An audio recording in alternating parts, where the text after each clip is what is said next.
नमस्कार, मैं उमेश व्योम टीवी के लाइव और नॉन लाइव पेज सेगमेंट में आप सभी का स्वागत करता हूं। आज हम लोग बात करेंगे धनबाद जिला अपने हर बहुत सारी चीज़ों को लेकर आम खास में मशहूर रहता है, लेकिन कभी कभी बीमारियों की समस्याओं को लेकर भी कुछ न कुछ लोगों के बीच में एक प्रकोप सा बना रहता है और उससे वो पीड़ित रहते हैं। अभी हाल ही में आपने देखा होगा अखबार और अन्य न्यूज़ चैनल के माध्यम से कि धनबाद जिले के अंतर्गत बाघमारा प्रखंड का एक वार्ड संख्या 2 है सर, वहाँ पर डायरिया का प्रकोप को लेकर हालांकि सरकार काफ़ी समय रहते चेत गई, लेकिन हम जानेंगे आखिर ये क्यों हुआ, कैसे हुआ और इसके लिए क्या क्या प्रिकॉशन लेने हैं। सबसे पहले तो शहरी डॉक्टर के रूप में यहाँ पर डॉक्टर स्वतंत्र कुमार जी हमारे साथ उपस्थित हैं। पहले तो उनका स्वागत करेंगे सर। धन्यवाद। नमस्कार सर, अभी क्या वाकया एक आया था?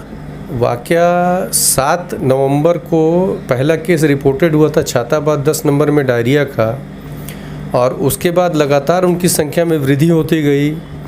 हम लोगों ने वाच किया कि प्राइवेट हॉस्पिटल्स में डायरिया के मरीजों की संख्या बढ़ी, कुछ गवर्नमेंट हॉस्पिटल्स में भी गए। 1 से 2 दिन में जैसे इसकी संख्या 10-15 के ऊपर हुई तो विभाग हरकत में आया और हम लोगों को खबर मिली कि वहाँ पे जाके सर्वेक्षण करना है, सर्वे करना है, और जिन लोगों को मेडिसिन वगैरह से बाकी जो भी ज़रूरी चीज़ों की ज़रूरत है उनको देना है। तो हम लोग गए, पहले दिन दवा वगैरह सब कुछ डिस्ट्रीब्यूट किया गया, लेकिन संख्या में बहुत कमी नहीं आई थी। तो दूसरे दिन उच्च स्तरीय टीम धनबाद से आई, जिसको सिविल सर्जन और आईडीएसपी के प्रभारी श्याम किशोर कांत जो हमारे सिविल सर्जन साहब हैं, आईडीएसपी प्रभारी डॉक्टर ऋतुराज अग्रवाल आए थे, डॉक्टर मनीष कुमार बाघमारा प्रभारी थे। सारे लोगों का स्ट्रिक्ट मॉनिटरिंग था। हम लोगों ने पूरे एरिया का सर्वेक्षण किया। जहां पहला केस रिपोर्टेड हुआ था उनके यहाँ भी हम लोग गए, वहां से वाटर सैंपल लिया गया। जो वाटर सप्लाई होता है उनका भी सैंपल लिया गया और दोनों वाटर सैंपल जाँच के लिए दिया गया है। उसका रिपोर्ट आना अभी बाकी है। मुख्य कारण क्या लगा? मुख्य कारण प्रत्यक्ष रूप से यही है कि पानी के इन्फेक्शन के चलते ही डायरिया की समस्या हुई है। खासकर छाताबाद की बात हम करते हैं तो पानी को लेकर समस्या तो ऐसे भी है और लोग अनायास जैसे भी जहां मिलता है लोग उसको पी लेते हैं, यही मुख्य कारण रहा होगा क्या?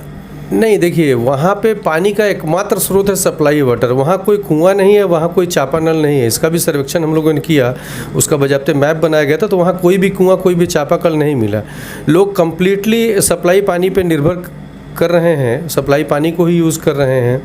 तो उसके लिए जो वाटर सप्लाई का अथॉरिटी है, माडा या नगर निगम जो भी है जिनके द्वारा पानी का सप्लाई होता है, उनसे भी हमारे उच्च अधिकारियों ने संपर्क करने का प्रयास किया। उसके लिए ब्लीचिंग का छिड़काव भी किया गया था, और जो भी ज़रूरत होगी, जो मेजरमेंट उसके लिए लेने की आवश्यकता होगी उसको लिया जाएगा। सर, अभी सरकार की तरफ से क्या क्या स्टेप लिया गया जो वाकई में तुरंत डायरिया को वहाँ रोका जाए?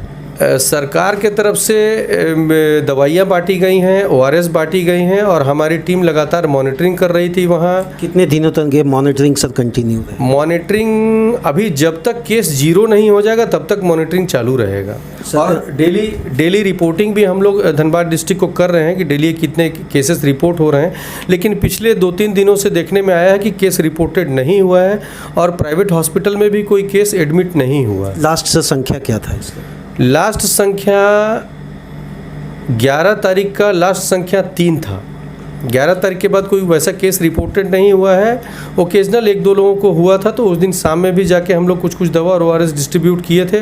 और हमारे BTT आनंदी यादव हैं, वार्ड नंबर 2 में रहने वाले हैं, वो भी लगातार मॉनिटरिंग कर रहे हैं। वहाँ की सहिया, सहायिका, सेविका जो भी हैं वो कंटिन्यू कॉन्टैक्ट में हैं हम लोगों से भी और डिस्ट्रिक्ट अथॉरिटी से भी।